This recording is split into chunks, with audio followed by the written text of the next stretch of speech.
មើលចុះជ្រូកព្រៃធំប៉ុណ្ណេះទើបតែបាញ់បានមែនទេមើលទៅសាច់នៅស្រស់ល្អណាស់អូនជ្រូកនេះឯងគិតចង់លក់ណាស់ទេមិនសូវចេញទេខ្ញុំឲ្យ150បើតិចជាង300ខ្ញុំមិនលក់ទេអញស្មានថាសាច់ជ្រូកមាសជា100គីឡូសាច់នៅស្រស់ល្អណាស់ស្នាមបាញ់ក៏មិនខូចសាច់ដែរ300មិនថ្លៃទេអូទោះខ្ញុំមិនសូវដឹងក៏មិនឲ្យទេដែរអញ្ចឹងឯងចាំលក់ទៅចុះចាំមើលនរណាហ៊ានទិញថយចេញទុកឲ្យខ្ញុំមើលបន្តិច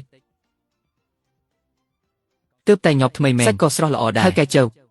សាច់នេះមិនសមនឹងតម្លៃនេះទេជាង10ឆ្នាំហើយចាំបាច់ឯងមកបង្រៀនជ្រូកនេះខ្ញុំឲ្យ340ហាមិនតិចទេណា340ល្អិតនេះលក់បានថ្លៃមែនលុយសុទ្ធល្អក្មេងវ័យប៉ុណ្ណេះចេះរកស៊ីមកចាប់គ្រាន់បើកាន់ឲ្យជាប់ទៅអូនឯងចង់ទិញអីខ្លះនឹងម្សៅមួយមុខ10គីឡូហើយយកអំបិលមួយក្រនិងប្រេងឆាមួយដបម៉ែនឹងលីងទីបំផុតអាចហូបឆ្អែតហើយ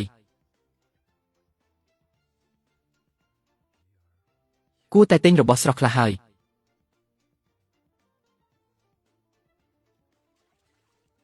អូនទិញកូនត្រីមែនទេយកកូនត្រីស៊ីស្មៅមួយចំនួនហើយយកកូនត្រីក្រាញ់ខ្លះយកទៅចិញ្ចឹមឯណាស្រះធំដែរអត់នៅស្រះចាស់ក្នុងភូមិវាមិនតូចទេស្រះចាស់មួយនេះដល់ពេលដែលត្រូវមានជីវិតវិញហើយឈិនវឹងត្រឡប់មកវិញហើយទិញអីវ៉ាន់មកច្រើនម្លេះជ្រូកព្រៃនោះពិតជាលក់បានលុយច្រើនមែនគ្រាន់តែជន់លីមកឆ្កែបាញ់បានជ្រូកព្រៃអស់ចាទៅអង្គប្រេងអំបិលហើយថែមទាំងទិញកូនត្រីទៀតតើវាបានលុយពីណាមកទិញរបស់ច្រើនម្លេះបងប្រុសមកវិញហើយបង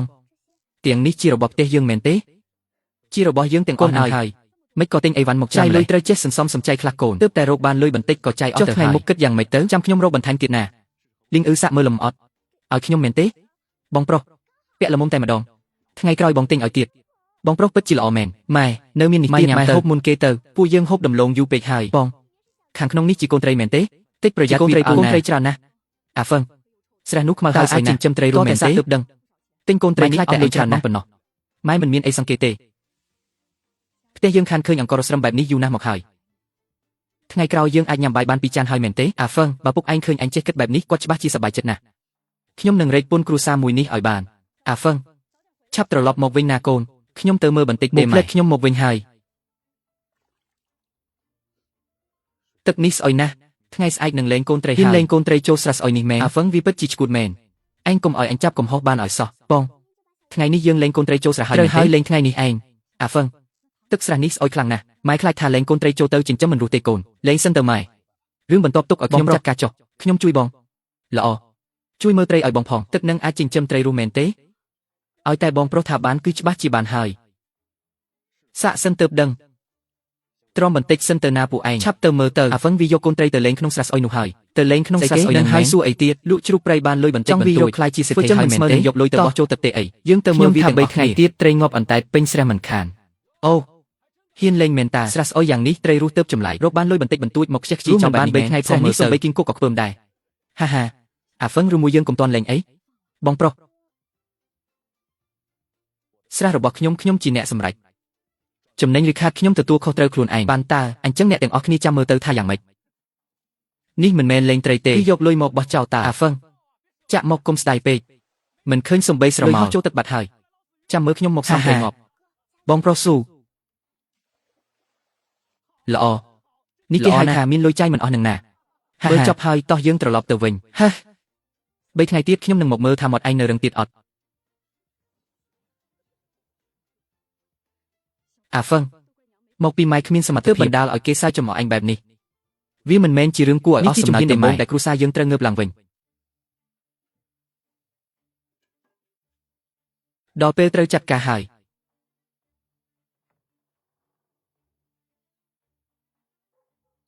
មិនអាចឲ្យអ្នកណាឃើញជាដាច់ខាតតើអាចជួយសង្គ្រោះស្រះមួយនេះបានឬក៏អត់គឺពឹងលើអញហើយ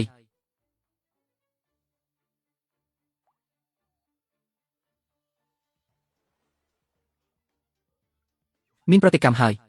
ស្រះនេះពិតជាមានជីវិតឡើងវិញមែនអ្នកភូមិទាំងអស់សុទ្ធតែថាវាជាស្រះងាប់ឲ្យតែមានគុជទឹកមួយនេះវាច្បាស់ជាអាចចិញ្ចឹមត្រីបានកូនត្រីមិនងាប់ទេទឹកដែលត្រាំដោយគុជនេះអាចព្យាបាលសត្វបានត្រីក៏ដូចគ្នាដែរស្រះងាប់ចិញ្ចឹមត្រីពិតជាអាចទៅរួចមែនទើបតែដាក់ចូលមួយផ្លេតសោះប្រែជាបែបនេះទៅហើយពុកខ្ញុំនឹងមើលថែម៉ែនិងប្អូនឲ្យបានល្អបំផុតក្រោយឆ្លងកាត់មួយយប់តើវានឹងប្រែប្រួលយ៉ាងណាទៅ ត្រូវទៅមើលឲ្យដឹងសិន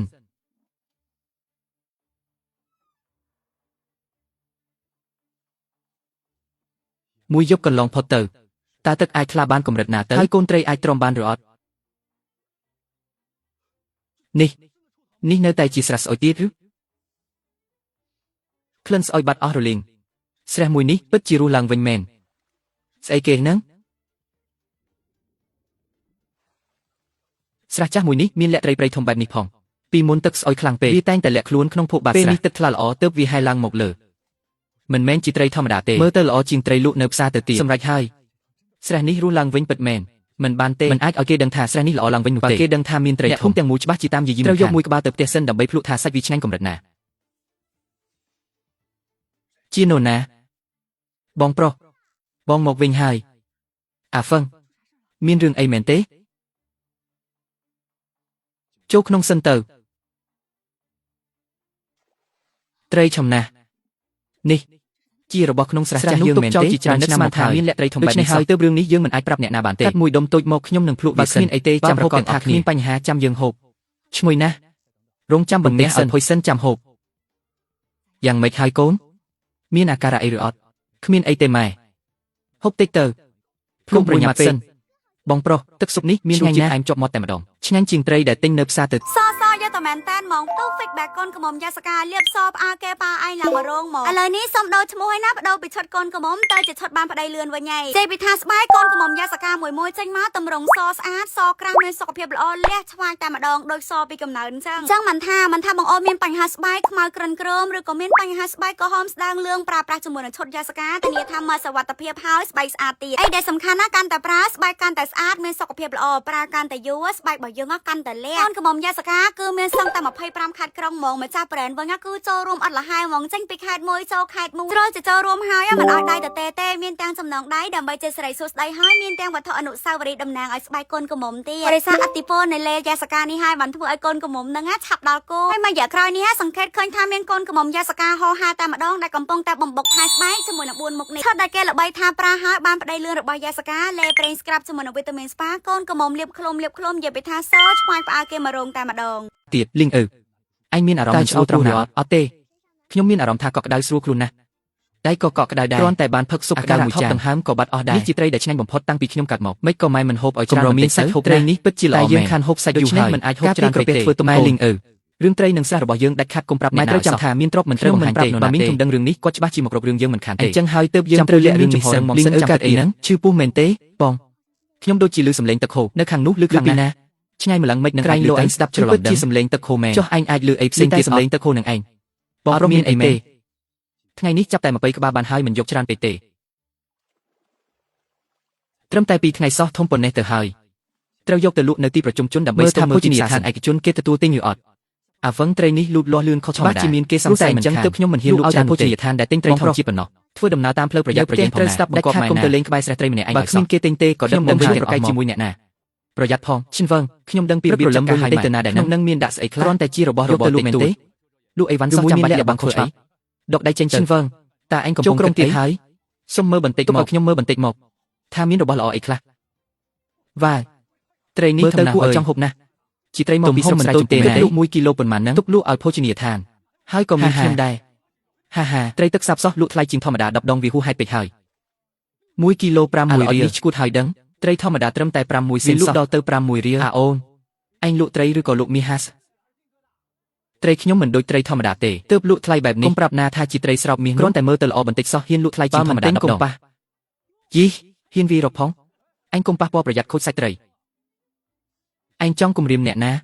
ថ្ងៃនេះមានរឿងសប្បាយមើលហើយចាំមើលវាមិនអាចលក់ដាច់សំបីតែមួយក្បាលតើអ្នកណាលក់ត្រីនេះថៅកែជើគ្រាន់តែលោកកាន់ជុំមើលបន្តិចភ្នែកត្រីថ្លាល្អស្រកីក្រហមសាច់ហាប់ណែនថៅកែជើកុំឲ្យវាបោកបានណា6រៀលដល់ទៅ6រៀលក្នុង1គីឡូ1សេនក៏មិនចុះដែរមានភាពជឿជាក់ម្លេះលោកសំនឹងចម្លើយនេះហើយកុំឲ្យវាកាប់បានឲ្យសោះណាតើចង់តតែបានភ្លុកទើបដឹងអាចសាកភ្លុកបានទេថៅកែជើចង់ភ្លុកមែនក៏អត់ប្រយោជន៍ដែរខ្ញុំថាឆ្ងាញ់គឺឆ្ងាញ់ហើយសាកយ៉ាងម៉េចហាចំអិនធ្វើតែម្ដងលោកអាចសាកមើលបានមិនយកលុយទេពេកហាប្រយ័ត្នខ្មាស់គេណាពណ៌សាច់មើលទៅមិនអន់ទេសាច់ល្អអាចស៊ីជំនួសបាយបានទេសាកភ្លុកមើលឈ្មោះនេះលោកដាក់ច្រើនហើយមើលទៅ មានតែអំបិលនិងគ្នាក្លិនឈ្ងុយនេះប្លែកណាស់ប្លែកត្រង់ណាក៏គ្រាន់តែជាស៊ុបត្រីតើលោកសាកភ្លក់ទៅគឺគ្មានក្លិនឆ្អាបសំបីបន្តិចកុំបង្ខំចិត្តអីហើមឆ្អាបលេបមិនចូលមែនទេត្រីនេះថៅកែជើនិយាយការពិតមកខ្ញុំថាឲ្យថាមិនកាត់ទេត្រីនេះចិញ្ចឹមនៅក្នុងស្រាប់ទេខ្ញុំថៅកែជើច្រើនទៀតអត់លោកមានន័យថាថៅកែជើមិនដូចជាកំពុងសម្ដែងទេអូនត្រីទាំងនេះខ្ញុំមិនយកទាំងអស់ទេ1គីឡូ5មួយរៀលខ្ញុំយកទាំងអស់មានន័យថាម៉េចហ្នឹងត្រីទាំងនេះខ្ញុំមកទាំងអស់មកទាំងអស់1គីឡូ5មួយរៀលក៏ទិញដែរឲ្យតែគីឡូ5មួយរៀលកន្លះខ្ញុំទិញមួយក្បាលអំបញ្ញមិញខ្ញុំយក2ក្បាលឈប់និយាយទៅទម្ងន់186គីឡូគិតក្នុងតម្លៃ6រៀលក្នុង1គីឡូត្រីនេះពិតជាមានគេទិញមែនវើយទាំងមកទាំងអស់ទៀតថ្ងៃក្រោយនៅមានត្រីនេះទៀតអត់នៅក្នុងស្រះខ្ញុំនៅមានខ្លះទៀតមានប៉ុន្មានខ្ញុំយកប៉ុណ្ណឹងបាងវាបានត្រីមកពីណាប្រហែលជាចិញ្ចឹមក្នុងស្រះចាស់នោះហើយអូនចាំបន្តិចថៅកែតាលោកមានការអីទៀតថ្ងៃស្អែកទៅភោជនីយដ្ឋានខ្ញុំបន្តិចទៅទីនោះមានការអីទៅមានមនុស្សសំខាន់ចង់ជួបឯងមនុស្សសំខាន់ថ្ងៃស្អែកឯងមកនឹងដឹងហើយម៉ោង9ព្រឹកកុំឲ្យយឺតណា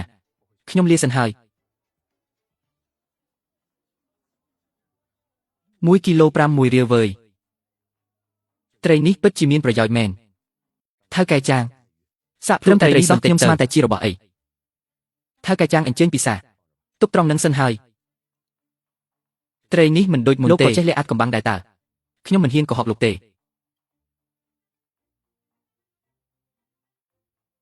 ហឹមរសជាតិឆ្ងាញ់ប្លែកត្រីនេះមិនធម្មតាទេមែនអត់គឺគ្មានក្លិនឆ្អាបសំបីបន្តិចមែនទេគឺគ្មានតតែសោះដួសមួយចានទៀតមកបាទថៅកែចាងតើលោកមានអារម្មណ៍យ៉ាងណាដែរខានហូបបាយឆ្ងាញ់បែបនេះយូរណាស់មកហើយថ្ងៃនេះស្រួលខ្លួនជាងមុនច្រើនណាស់នេះមិនមែនជារឿងចៃដន្យទេថៅកែជើថៅកែចាងមកដល់ហើយថៅកែចាងថ្ងៃនេះទឹកមុខលោកស្រស់បោះណាស់កុំនិយាយច្រើនចុះត្រីយប់មិញណែគឺញ៉ាំអស់ហើយយប់មិញប្រាប់ថាបានមកពីណាថៅកែចាងគុំប្រយោគខ្ញុំបានណាស់ចិញ្ចឹមត្រីនោះមកមែនហើយគេនឹងមកថ្ងៃនេះខ្ញុំចង់ជួបគេខ្ញុំក៏គិតបែបនេះដែរត្រីប្រភេទនេះមិនអាចខ្វះបានទេខ្ញុំយល់ហើយលក្ខខណ្ឌសហការយើងចាំពិភាក្សាគ្នាអូនឯងមកដល់ហើយថៅកែជើទុកឲ្យលោករងចាំយូរហើយលោកឈិនអញ្ជើញពិតជាត្រូវគេអញ្ជើញចូលទៅមែនវើយថៅកែចាងគេមកដល់ហើយត្រីនេះឯងអ្នកចិញ្ចឹមមែនទេស្រះត្រីរបស់ផ្ទះខ្ញុំអាចផ្គត់ផ្គង់បានប៉ុន្មានបច្ចុប្បន្នមួយថ្ងៃអាចផ្គត់ផ្គង់រាប់រយគីឡូបានឬអត់ពេលនេះមិនទាន់បានទេច្រើនដល់ថ្នាក់ថៅកែចាងរបស់ល្អមិនអាចប្រញាប់បានទេខ្ញុំមិនអាចរងចាំយូរបានទេត្រូវហើយឲ្យតែឯងត្រូវត្រីនេះដើម្បីចិញ្ចឹមបានថៅកែចាងនេះមិនមែនជារឿងអីទៅដោយសារតែស្រះត្រីតូចទើបមិនអាចចិញ្ចឹមត្រីបានច្រើនអាចចុះកងត្រាផ្គត់ផ្គង់រយៈពេលវែងសិនបានព្រមខ្ញុំឲ្យតម្លៃ10រៀលក្នុង1គីឡូថៅកែចាងពិតជាចិត្តទូលីមែនកក់លុយជាមុនសិនទៅតែចង់កក់ប៉ុន្មានដែរឲ្យតែឯងមានប៉ុន្មានខ្ញុំយកទាំងអស់ភោជនីយដ្ឋានខ្ញុំក៏ចង់បានមួយចំណែកដែរចង់បានត្រីមិនអីទេតែខ្ញុំអាចផ្គត់ផ្គង់ឲ្យបានត្រឹមចំនួនតិចមានប្រមាណយកមកឲ្យខ្ញុំទាំងអស់មកថៅកែចាងសួរចាំមិនសមទេដឹងមួយខ្ញុំគេកំពុងត្រូវការខ្លាំងខ្ញុំនឹងផ្គត់ផ្គង់តាមលំដាប់អ្នកមកមុននឹងក្រោយមានន័យថាម៉េចហ្នឹងដោយសារតែថៅកែជើគាត់បានកក់មុនអូនឯងមានគោលការណ៍ច្បាស់លាស់ល្អណាស់10រៀល1គីឡូផ្អែកលើអីទៅអ្នកណានៅទីនោះឯងឃើញខ្មោចមែនទេម៉ែមានរឿងធំហើយមានរឿងអីអ្វឹងត្រូវថៅកែធំអញ្ជើញឲ្យចូលទៅអញ្ជើញវាធ្វើអីទៅចោចាលក់ត្រីបានថ្លៃកប់ពុកត្រីស្អុយរបស់វាលក់បានថ្លៃ1គីឡូ10រៀលប៉ុន្មាន